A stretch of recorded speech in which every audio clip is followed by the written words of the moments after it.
Nasuspindi na ang face-to-face classes sa ilang paaralan sa bansa dahil sa sobrang init.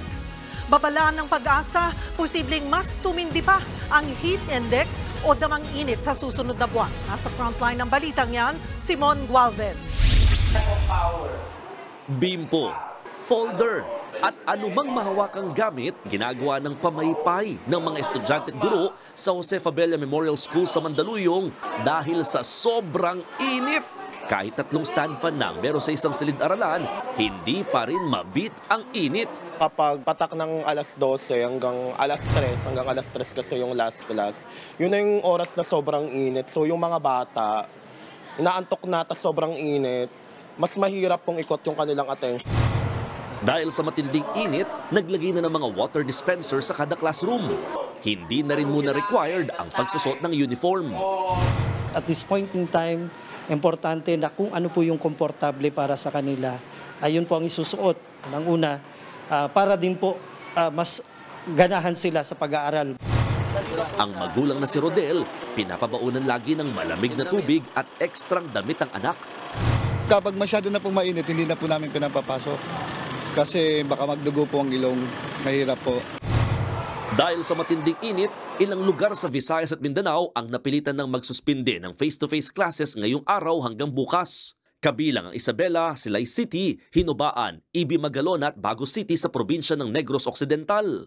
Nagkansela na rin ng face-to-face classes mula preschool to senior high school sa Bacolod City, Iloilo City at Roa City sa Capiz. Pero sa Bacolod, pinapayagan pa rin na magsagawa ng face-to-face classes ang mga private school na may air-conditioned room. Habang sa bayan ng Tantangan sa South Cotabato, nagpatupad ng localized suspension ng afternoon session ng face-to-face classes sa lahat ng antas hanggang sa April 15.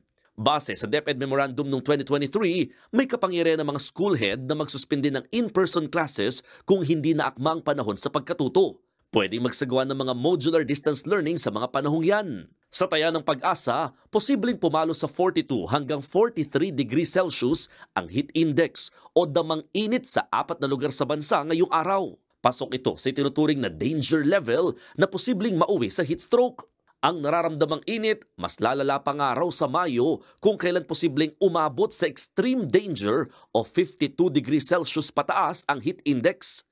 Delikado dahil posibleng pagmula nito ng mga heat-related illness gaya ng heat cramps, heat exhaustion at heat stroke. Sintomas niya ng matinding pagpapawis at pagod, nahihilo lalo kapag tumatayo, hinihimatay, humihina ang katawan pero bumibilis ang pulso at pagsusuka. Sakaling di talaga may iwasang lumabas ng bahay, paulit-ulit na paalala ng mga otoridad gumamit ng payong at sombrero o di kaya ay magsuot ng mga damit na may mahahabang manggas para maiwasan daw ang direktang pagtama ng init sa balat.